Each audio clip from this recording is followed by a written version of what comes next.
100 বছরে আমাদের এই সমাবেশ, আমরা এই মঞ্চের নওজওয়ান ভারত সভা শতবর্ষ মঞ্চ হিসাবে আজকের এই সমাবেশ মঞ্চে ভগৎ সিং এর যে প্রতিকৃতি, সেই প্রতিকৃতিতে মাল্যদান করব। আমাদের সকলের পক্ষ থেকে এই প্রতিকৃতিতে মাল্যদান করবেন ডিওয়াইএফআই পশ্চিমবঙ্গ রাজ্য কমিটির সম্পাদক কমরেড মীনাক্ষী মুখার্জি। কমরেড মীনাক্ষী মুখার্জিকে ভগৎ সিং এর প্রতিকৃতিতে মাল্যদান করার জন্য অনুরোধ করছি।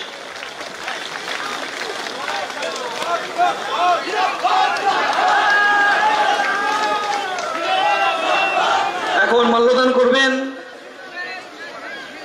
কমরেড মোহাম্মদ সেলিম, প্রাক্তন সর্বভারতীয় সাধারণ সম্পাদক কমরেড মোহাম্মদ সেলিম।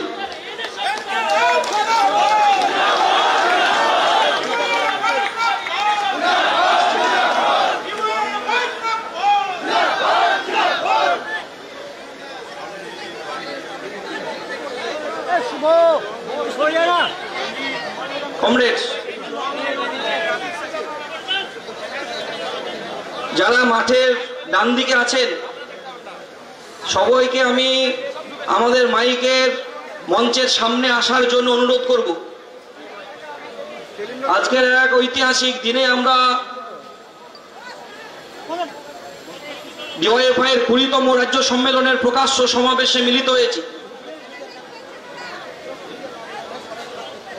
আজকের দিনটা আমাদের কাছে খুব প্রাসঙ্গিক। এই পশ্চিম বাংলায় আজ 21শে জুন, 1977 সালের 21শে জুন বামফ্রন্ট সরকারের প্রতিষ্ঠা দিবস। আর সেই প্রতিষ্ঠা দিবসের দিনেই আমাদের প্রকাশ্য সমাবেশ।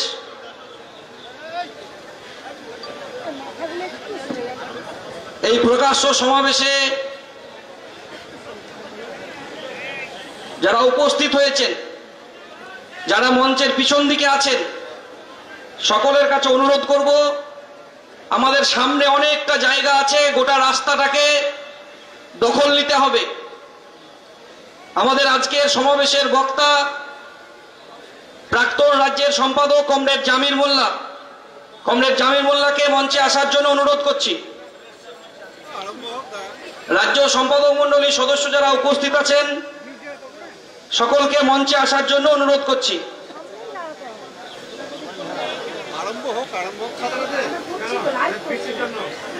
আমাদের মঞ্চের পিছন দিকে যে কমরেডরা আছেন, আমি রাস্তার বাঁধারে যারা দাঁড়িয়ে আছেন সকলকে বলবো একটু পিছিয়ে যান, আর পিছনে যারা আছেন সামনে দিকে এগিয়ে যাওয়ার একটু সুযোগ করে দিন। এখানে দাঁড়িয়ে থাকলে আমাদের পিছনের কমরেডরা সামনে আসতে পারবে না।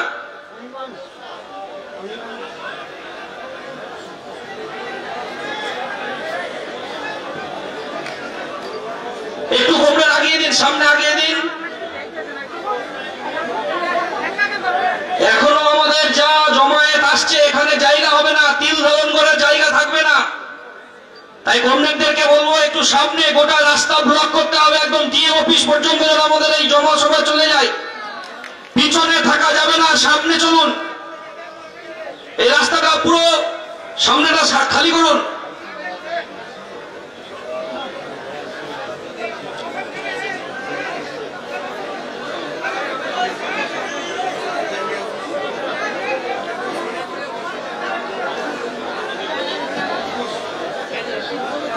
আচ্ছা কমরেড, আজ নওজওয়ান ভারত সভার 100 বছর।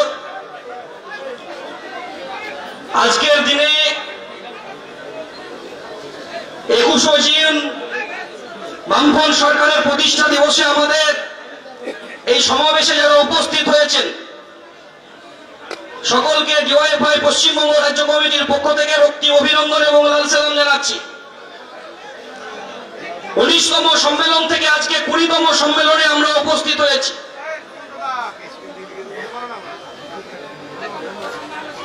যে মুর্শিদাবাদ জেলার মাটিতে আমাদের 20তম সম্মেলন অনুষ্ঠিত হচ্ছে, 19তম সম্মেলন অনুষ্ঠিত হয়েছিল রায়গঞ্জে। এই 19তম সম্মেলন থেকে 20তম সম্মেলনে আমরা রায়গঞ্জ থেকে বহরমপুর পর্যন্ত কাজ ও সম্প্রীতির যাত্রা নিয়ে 19টি পতাকা নিয়ে আমরা রাস্তায় পথ হেঁটেছি।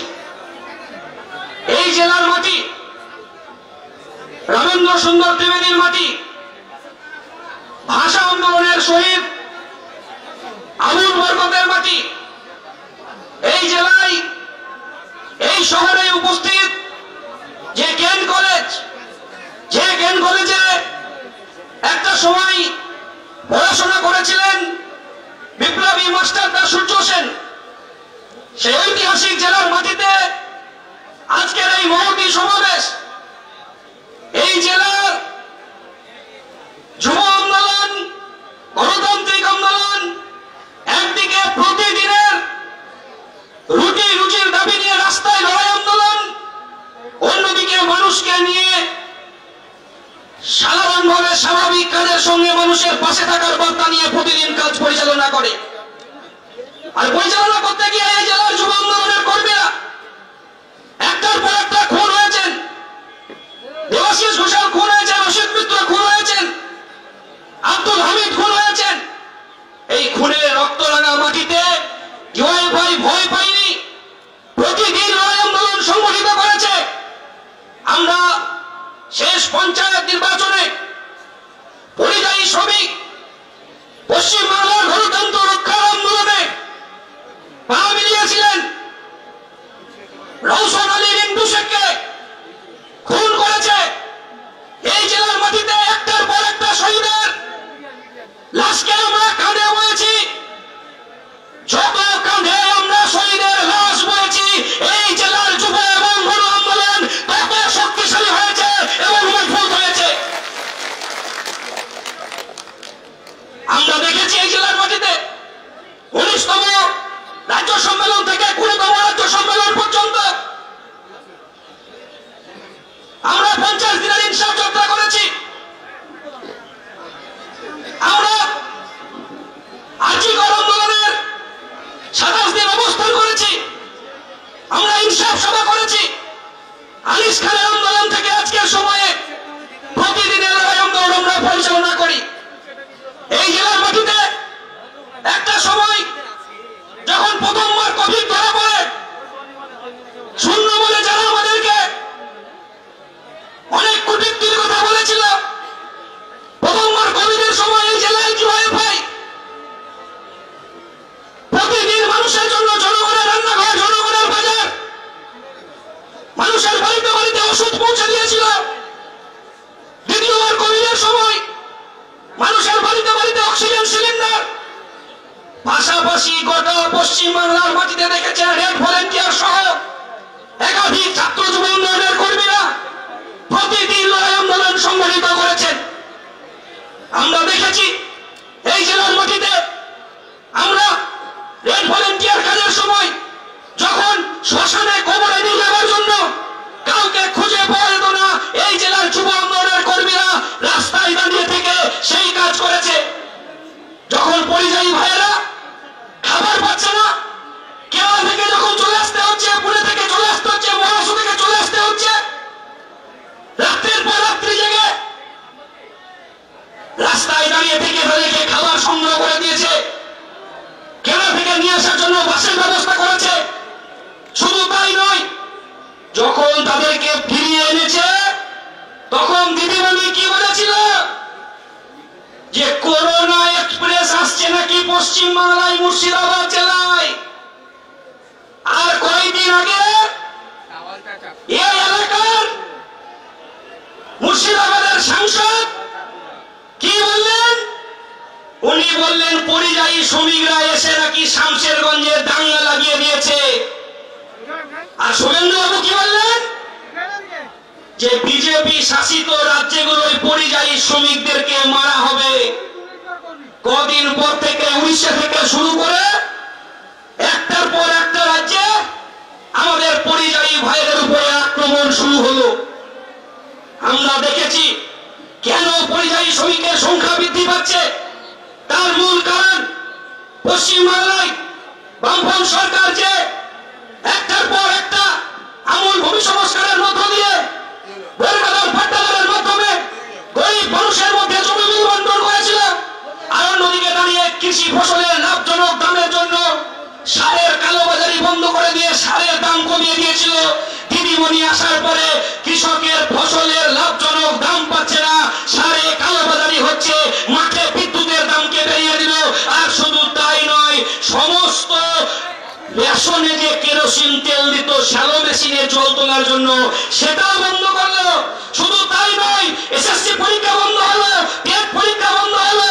26,000 চাকরি প্রার্থীদের আজকে কি অবস্থা আপনারা দেখতে পাচ্ছেন। নতুন কোন কলকারখানা তৈরি হলো না। বামপন্থী সরকারের সময় একদিকে বক্রেশ্বর তাপবিদ্যুৎ কেন্দ্র, হলদিয়া পেট্রোকেমিক্যাল, আর এই মুর্শিদাবাদ জেলায় কি তৈরি হলো? আমাদের মণিগ্রামের তাপবিদ্যুৎ কেন্দ্র, আমাদের ফারাক্কায় তাপবিদ্যুৎ কেন্দ্র, অম্বুজা সিমেন্ট কারখানা, এখানে রেশম শিল্প, যে রেশম শিল্প আজকে কি অবস্থা, যে মুর্শিদাবাদ জেলার মুর্শিদাবাদ সিল্ক, যেটা গোটা বিশ্বের দরবারে একটা জায়গা করে নিয়েছিল, আজকে রেশম চাষীদেরকে আত্মহত্যা করতে হচ্ছে। খাবার পাচ্ছে না, দাম পাচ্ছে না, তার ফলে কাজ না পাওয়ার যন্ত্রণা নিয়ে এই পরিযায়ী ভাইদেরকে অন্য রাজ্যে কাজ করতে চলে যেতে হলো। আমরা বলছি কেন কাজ করতে যেতে হচ্ছে অন্য রাজ্যে? কারণ এখানে কাজ পাচ্ছে না, নতুন কোন শিল্প হচ্ছে না, নতুন কোন কলকারখানা হচ্ছে না। কেন এই জেলায় আম উৎপন্ন হয়, এই রাজ্যের সরকার ফুড প্রসেসিং কারখানা তৈরি করতে পারছে না?